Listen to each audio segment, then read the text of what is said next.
कल आप लोगों ने घोषणा की अकेले हरियाणा का विधानसभा चुनाव लड़ेंगे, तो सवाल उठ रहे हैं कि लोकसभा चुनाव आप मिलकर लड़ने की बात करते हैं, देश को बचाने की बात करते हैं, और विधानसभा कह रहे हैं हम अकेले लड़ लेंगे। देखिए, मैं अक्सर 2024 में होने वाले लोकसभा चुनाव को 77 के चुनाव के परिप्रेक्ष्य से देखता हूं। 1977 में भी एक शक्तिशाली सरकार थी जिसने देश की जनता पर महंगाई, बेरोजगारी, हिटलरशाही थोप दी, और उस महंगाई, हिटलरशाही और बेरोजगारी से देश को बचाने के लिए तमाम राजनीतिक दल इकट्ठे हुए और साथ आकर राष्ट्रीय चुनाव साथ में मिलकर उन लोगों ने लड़ा। एक जनता पार्टी का बैनर बना जिसमें वामपंथी भी थे, जनसंघी भी थे, सोशलिस्ट भी थे, कम्युनिस्ट भी थे। कुछ उसी तरह आज हमारी एक छतरी बनी है, एक अलायंस बना है जिसका नाम है इंडिया, जिसमें तमाम राजनीतिक दलों के साथ साथ भारत के 135 करोड़ लोग इस छतरी के नीचे समा जाते हैं राष्ट्रीय चुनाव के लिए कि 2024 में जब देश को एक नई सरकार देने का मौका आएगा तो हम इस महंगाई और बेरोजगारी देने वाली भाजपा सरकार को बेदखल करेंगे और जनता का शासन वापस करेंगे। लेकिन आज हरियाणा से बयान आया है हुड्डा का, उन्होंने ये कहा है कि 10 में से जो 10 सीटें हैं उस पर हरियाणा कांग्रेस वहां पर चुनाव लड़ेगी, और उन्होंने ये भी कह दिया कि हाल ही में जो एक चुनाव हुआ था वहाँ आम आदमी पार्टी की जमानत जब्त हो गई थी आदमपुर में, तो इस तरह से जब कांग्रेस कह रही है हरियाणा में, तो आपको कैसे समर्थन मिलेगा? आप मीटिंग में कैसे जाएंगे और कैसे एक टेबल पर बैठकर आप बातचीत कर पाएंगे? दो चीजें बस कहना चाहूंगा।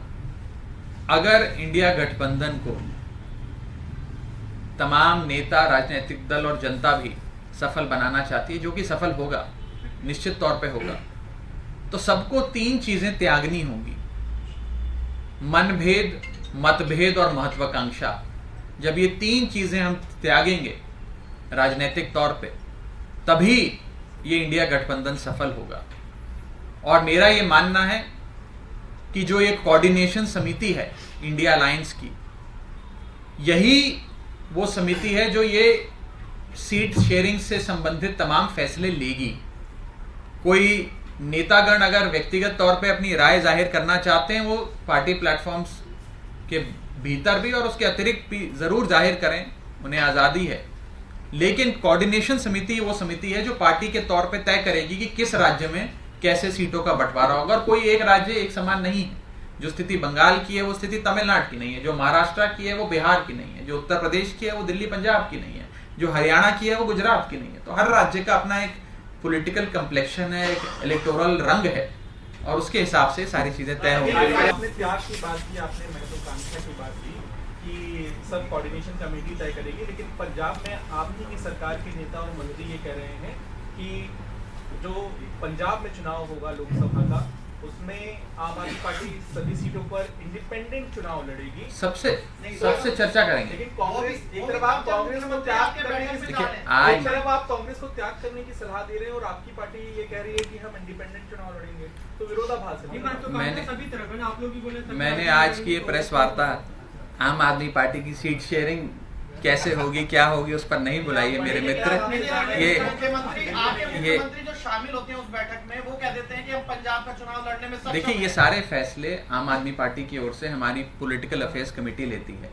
पॉलिटिकल अफेयर्स कमेटी जो फैसले लेगी, कोऑर्डिनेशन समिति से जो एक प्रकार का कंसेंसस बनेगा, उसी के अनुसार आगे का कैसे गठबंधन में सीट शेयरिंग का कम्प्लेक्शन रहेगा, उस पर चर्चा होगी। आज की प्रेस वार्ता मैंने सीट शेयरिंग पर नहीं बुलाई, लेकिन मैं इतना जरूर कह दूं और एक बड़ी बात कह के अपनी बात समाप्त करूंगा कि आज सीटें जरूरी नहीं है। आज किस राज्य में किस पार्टी को गिव एंड टेक करना पड़ रहा है, किसको कितनी सीटें मिल रही हैं, वो जरूरी नहीं है। जरूरी भारत देश है, देश को बचाना जरूरी है। अगर 2024 में देश नहीं बचा तो शायद ये इस देश का आखिरी चुनाव हो, इसके बाद चुनाव ना हो। अगर 2024 में देश नहीं बचा तो शायद बेरोजगारी और महंगाई कुछ इस कदर हो जाए कि देश में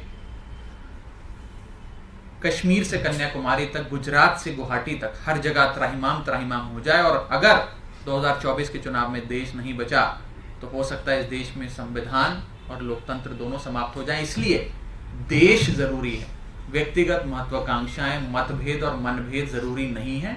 और इस स्पिरिट के साथ अलायंस के भीतर चर्चा होनी चाहिए और इसी स्पिरिट के अनुसार अलायंस के भीतर चर्चा होगी। बहुत बहुत शुक्रिया।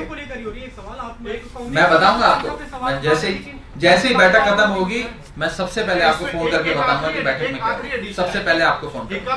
Subscribe to One India channel and never miss an update.